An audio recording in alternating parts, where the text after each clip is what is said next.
삶에 이르는 병이라는 책이 있습니다. 이 책은 목사이자 신학자인 김정준 박사라는 분의 자서전적인 책입니다. 제가 막 신학도가 되어서 신학교 1학년 때에 저는 시간만 나면은 광화문에 있는 생명의 말씀사라는 구세군 지경에 서점이 있습니다.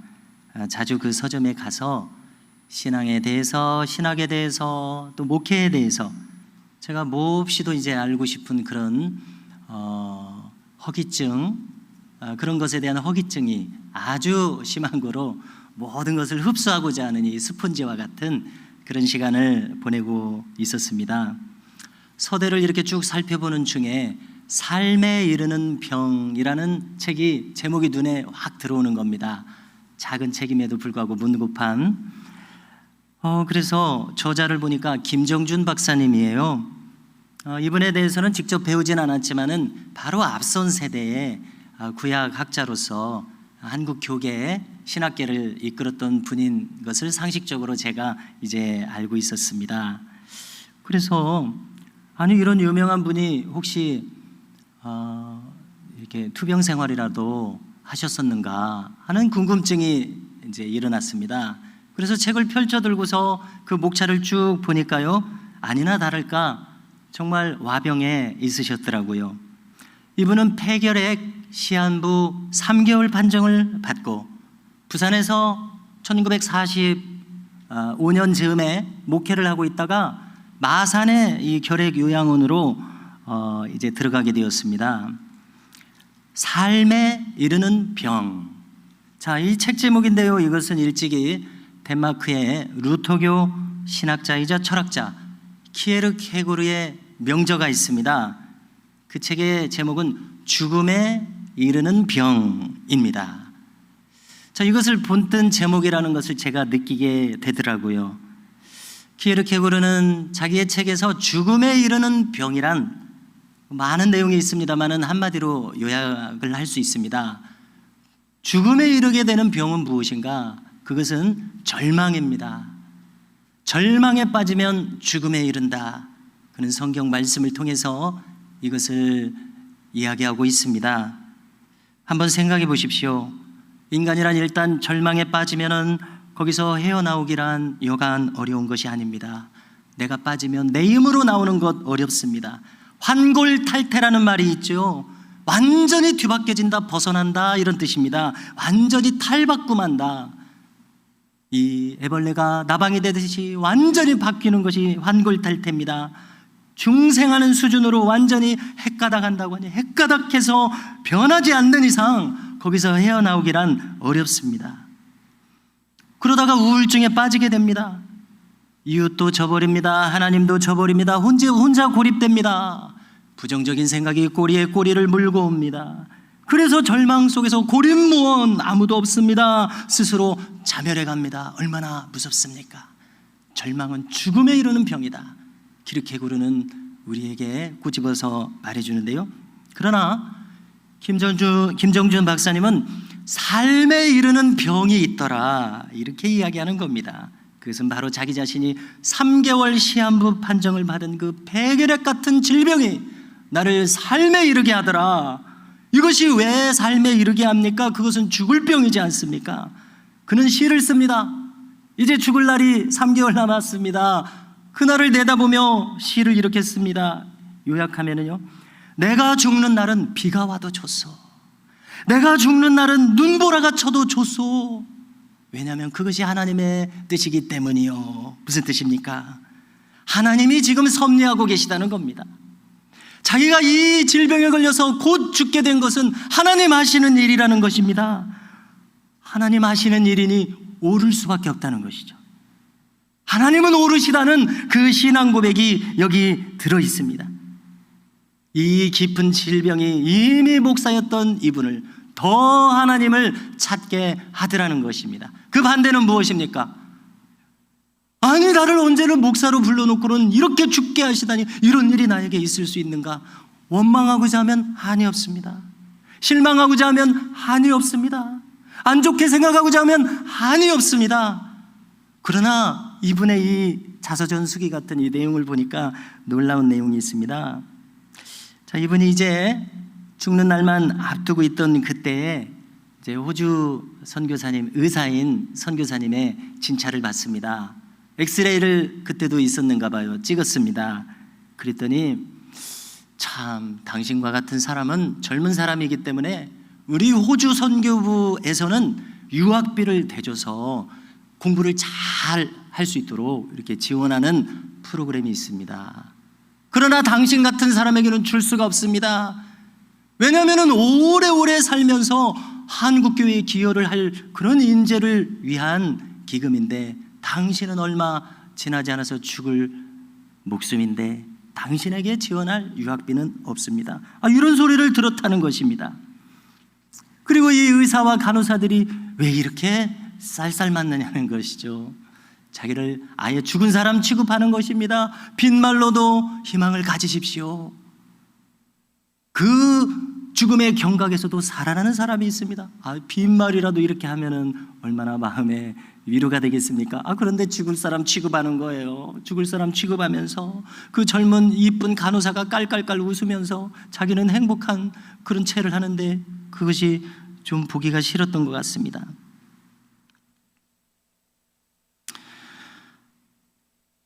이와 같은 상황 속에서도 그는, 잘 들어보십시오, 남은 3개월 동안 자기가 할 일이 있다고 생각을 했습니다. 그것은 내가 이 3개월 동안이라도 남을 위해서 봉사하는 일, 바로 이것이 내가 할 일이다, 이런 생각을 했다고 기록합니다. 저는 이 부분을 읽으면서 여기가 바로 이 기독교 신앙의 승리가 바로 여기에 있구나, 이것을 느꼈습니다.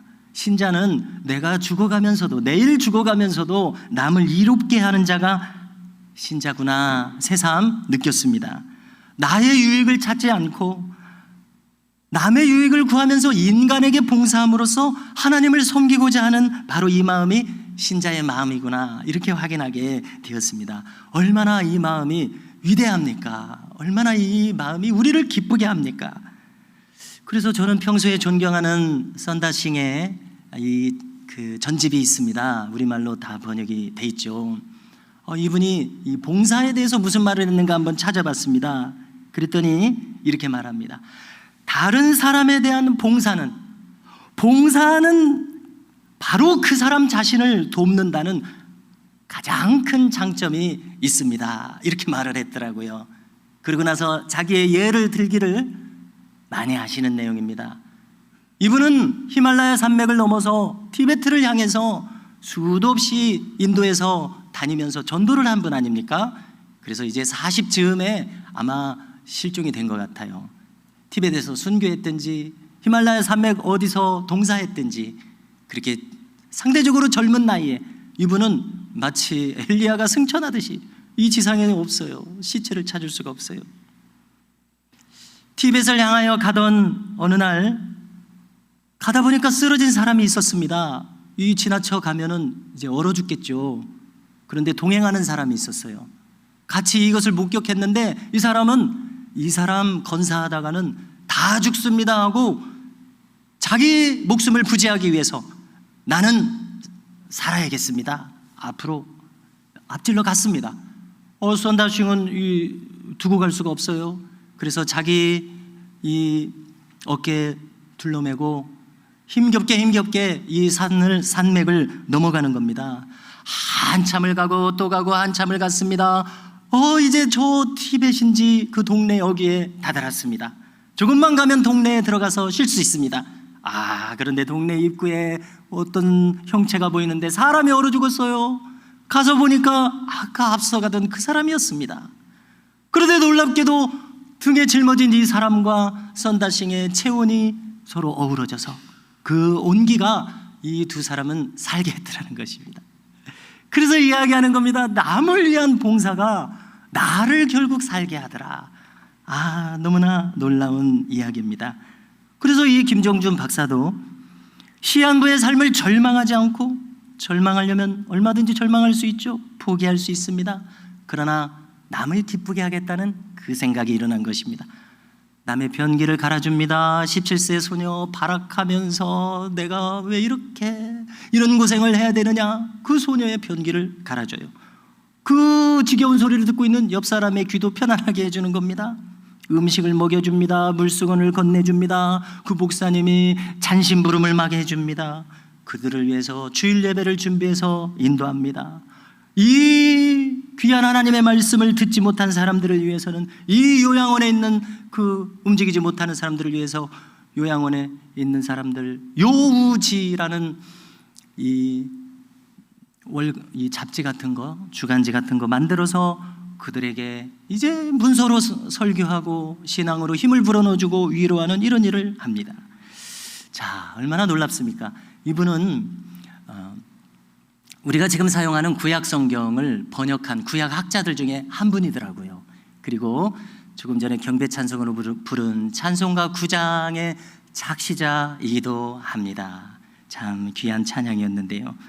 놀라운 것은요, 3개월밖에 살지 못한다는 이분이 무려 그 이후로 36년을 더 살면서 1981년에 소천하시기까지 하나님 주신 소명을 다 할 수 있었다는 이러한 놀라운 이야기가 있습니다. 오늘 본문은 유명한 욥기의 처음 장면입니다. 욥은 경건했습니다.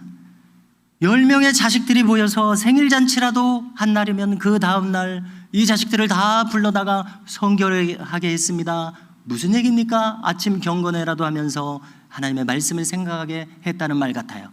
그리고 수대로 번제를 드리면서 혹시 이 자식들이 마음으로 하나님을 범하면서 범죄하지 않았을까 염려하는 참으로 놀라운 경건을 소유한 그런 참 닮음직한 그런 인물이 바로 욥이었습니다. 그런데 다 아시는 대로 그는 하루아침에 하나님께서 자기에게 부여해 주신 그야말로 모든 것을 한꺼번에 잃고 맙니다. 재산을 잃었습니다. 다 강탈당했습니다. 자식을 잃었습니다. 10자식이 하루아침에 모두 죽었습니다. 명예를 잃어버렸습니다. 건강을 잃어버렸습니다. 아내도 자신을 버리고 떠나가 버렸습니다. 그야말로 하루아침에 그는 완전히 인생의 밑바닥으로 곤두박질 쳐버렸습니다. 생각해 보십시오. 그처럼 경건한 인물이, 그처럼 흠이 없이 살았던 인물에게 어떻게 이런 일이 일어날 수 있느냐는 의문이 들게 됩니다. 오늘 본문을 보니까 하루는 맏아들의 집에서 여느 때처럼 자식들이 모여서 아마 생일잔치라도 했던 모양이죠. 잔치를 하고 있었습니다. 그런데 그 시간에 당한 일에 대해서 한 종이 달려와서 다급하게 그때 있었던 일을 알립니다. 소는 밭을 갈고 있었습니다. 나귀는 풀을 뜯고 있었습니다. 그런데 스밧 사람이 오늘날의 에디오피아라고 생각됩니다. 그 사람들이 와서 가축을 빼앗고 종들을 죽였습니다. 저만 홀로 피한 거로 이렇게 와서 아뢰나이다 라고 말을 마치기도 전에 또 한 종이 와서 이번에는 갈대아 사람들이 쳐들어와서 낙타들을 다 빼앗고 종들을 죽였다고 보고합니다. 나만 홀로 남은 고로 와서 아뢰나이다. 아직 말하는 동안에 또 한 종이 와서 말합니다. 주인의 자녀들이 잔치를 할 때에 갑자기 태풍이 불어와서 침대의 모퉁이를 치매 집이 무너져서 자녀분들이 모두 죽었고 나만 홀로 남았기에 와서 아뢰나이다 합니다. 상상해 보십시오. 이 모든 말들을 그 현장에서 듣고 있는 욥의 마음을 상상해 보십시오. 캄캄하고 아득한 그 절망이 엄습해온 순간이었을 것입니다. 그런데 우리가 오늘 성경을 보면서 이때의 욥의 행동을 주목하고자 합니다. 그는 즉시로 겉옷을 찢었습니다. 이것은 회개하는 마음이었습니다. 그는 머리털을 밀었습니다. 스스로를 단정히 했습니다. 외부 사람들과의 단절을 의미한다고 저는 이해가 됩니다. 집중하기 위해서입니다. 그리고 엎드려서 예배합니다. 그는 이 모든 캄캄한 일을 당하여 하나님을 찾기 위해서 모든 것을 즉시로 정리한 것을 알 수가 있습니다. 그래서 우리는 깨닫게 됩니다. 바로 이것이구나. 욥의 경건의 핵심이 바로 이것이구나. 그는 작은 일을 당해도, 일상적인 일을 당해도, 이처럼 큰 일을 당해도 하나님을 찾는 것이 욥의 신앙이구나 우리가 알게 됩니다. 참으로 놀랍습니다. 이런 상황 속에서도 그는 하나님을 예배했습니다. 하나님께 갔습니다. 자기 마음을, 자기의 슬픔을 향하지 않고 하나님을 향했습니다. 이것은 하나님의 뜻을 찾았다는 의미입니다. 이것은 하나님은 언제나 오르시다는 의미입니다. 그렇지 않습니까? 그리고 무엇이라고 말했는지 들어보십시오. 21절에서 내가 모태에서 알몸으로 나왔사온즉 또한 알몸이 그리로 돌아가올지라. 주시니도 여호와시요 거두시니도 여호와시오니 여호와의 이름이 찬송을 받으실지니이다. 그래서 이 모든 일에 범죄하지 아니하고 하나님을 향하여 원망하지 아니하니라 말씀합니다. 그래서 우리는 여기서 신앙이 무엇인지 배우게 됩니다. 욥은 여기에서 생각에 생각을 거듭하지 않았습니다. 의심이 왜 안 들겠습니까? 의심을 키우지 않았습니다. 이것이 무엇인지 이해하려고 하지 않았습니다. 하나님은 오르시기 때문이라는 태도였습니다. 무슨 뜻이 있으시겠지? 바로 이것입니다. 무슨 뜻이 있으시겠지? 하나님이 하시는 일이니 무슨 뜻이 있으시겠지? 판단 중지. 어거스틴은 말합니다.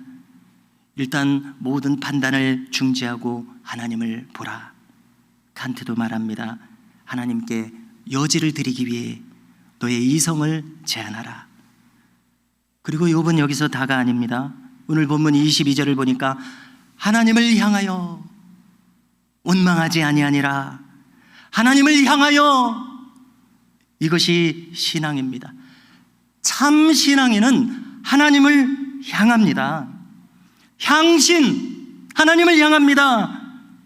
다니엘도, 모세도, 다윗도, 욥도 참 신앙은 결정적일 때 하나님을 향합니다. 자기에게 몰두하지 않습니다. 자기에게 몰두하게 되면 계속 부정적인 생각으로 꼬리에 꼬리를 물고 자멸하는 방향으로 갑니다. 하나님을 생각하지 않고 안 좋은 것을 계속 생각합니다. 계속 자기만을 생각하는, 바로 이것을 우리는 우상숭배라고 배우지 않았습니까? 하나님을 생각하지 않기에, 하나님 없이 계속 자기만 생각하면 자기라는 우상숭배에 빠집니다. 이것이 불신앙입니다. 그러므로 우리는 고개를 들어야 되겠습니다. 하나님을 향해야 되겠습니다. 이것이 신앙입니다.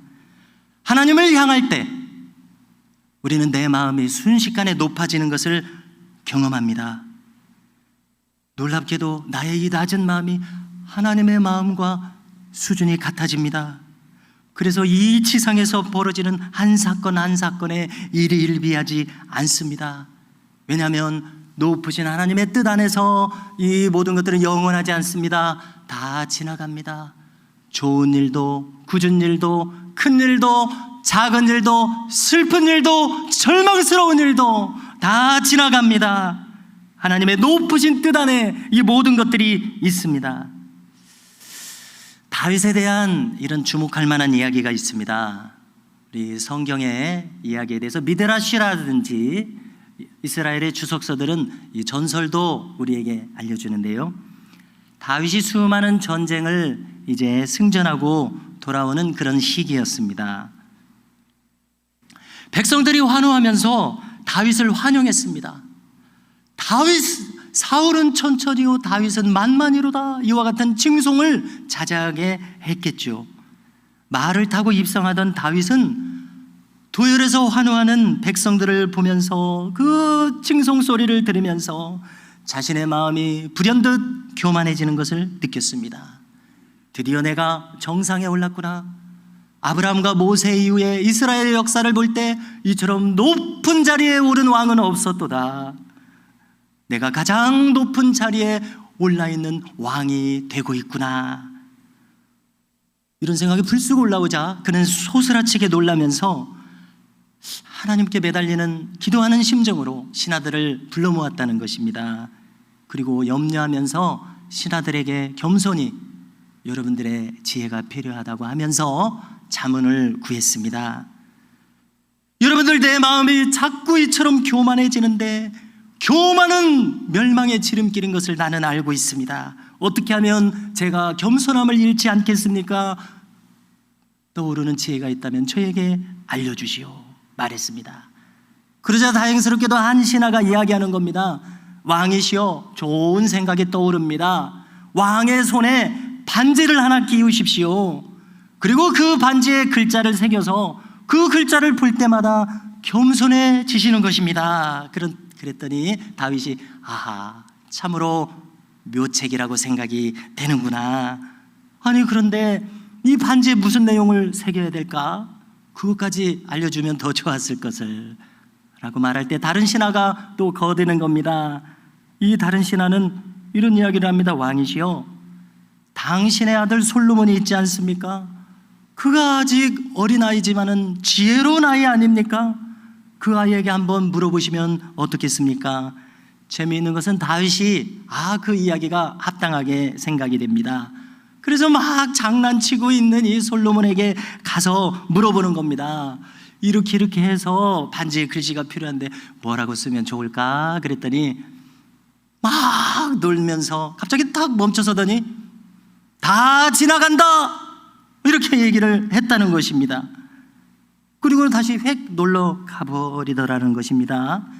그래서 다윗의 반지에 지나간다 이렇게 기록했다는 이야기입니다. 그렇습니다. 우리는 이 세상에서 살아가면서 깜짝 놀랄 일, 낙심하고 절망스러운 일들 당할 때가 많이 있습니다. 그러나 여기 다윗의 지혜를 한번 떠올려 보십시오. 다 지나간다. 우리 찬송에도 있지 않습니까? 이 또한 지나가리라. 다 지나갑니다. 옳습니다. 좋은 일도 지나가고 굳은 일도 지나갑니다. 그러므로 우리는 높이 계신 하나님의 마음에 우리도 편승하여 이 지상의 순간의 사건들에 일희일비하지 말 것입니다. 오늘 큰 사건을 당한 이 욥을 보십시오. 우리는 알고 있습니다. 성경도 인과응보적 고난에 대해서 이야기합니다. 자신이 화를 자초한 그런 고난이 분명히 있습니다. 다윗을 보더라도 그렇죠. 자신이 화를 자초합니다. 자기 책임입니다. 그러나 성경은 또한 오늘 욥처럼 아무런 이유 없이 고난이 오기도 합니다. 생각해 보십시오. 욥이 무슨 잘못이 있습니까? 그는 동방의 의인입니다. 조금 전처럼 자식들에 대해서 그렇게 마음을 쓸 정도로 그의 행사는 참 본이 될 만한 경건한 인물이었습니다. 이런 그에게 무슨 잘못이 있었겠습니까? 왜 생떼 같은 자식들이 순식간에 몰살을 당해야 합니까? 왜 그 일군 재산을 강탈당해야 합니까? 왜 갑자기 자기는 건강을 잃는 것입니까? 그런데 놀랍게도 여기에는 아무런 이유가 없습니다. 자기 귀책에 사유가 전혀 없습니다. 그럼에도 불구하고 우리가 무슨 이유를 찾는다면 여러분들은 무슨 이유가 찾아지십니까? 그 이유는 하나님 외에는 찾아지지 않습니다. 즉 하나님의 손안에 하나님 하시는 일 속에 들어있다는 것입니다. 우리가 알 수 없는 도무지 헤아려지지 않는 그 오묘한 하나님의 계획 안에 이 모든 일들이 있습니다. 어린아이들이 학교 교육을 받으면 교과과정이 있습니다. 유치원으로부터 고등학교 때까지 충실하게 그 교과과정을 배우면 이 사회에서 이제 활동할 수 있는 사람으로 세워지게 되는 것이죠. 하나님 나라도 마찬가지입니다. 그분의 커리큘럼이 있는데 욥에게는 지금 이런 일을 당하는 것이 그분의 커리큘럼이겠구나 짐작하게 됩니다. 그분의 청사진이 있습니다. 나를 만드신 하나님께서는 나에 대한 계획을 너무도 잘 알고 계십니다. 나를 가장 아름다운 자로 만드시려는 놀라운 계획이 있습니다. 내가 갈 길을 너무나 잘 아시는 하나님이십니다.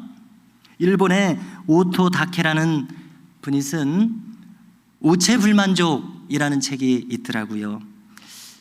우리가 한자 문화권이기 때문에 이 오체는 내 몸이라는 뜻이죠. 불만족, 내 육신이 성하지 않다는 것입니다. 나는 장애인이라는 것입니다. 많이 아시듯이 이 오토다케는 태어날 때부터 머리와 몸통만 있지 팔다리가 없이 태어났습니다. 그래서 휠체어에 올라타서 활동을 합니다.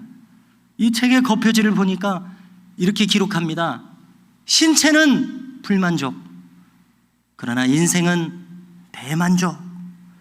그렇습니다. 그는 비록 이런 큰 장애를 가졌지만은 내면은 누구보다도 건강한 인물로 생활을 해왔더라고요.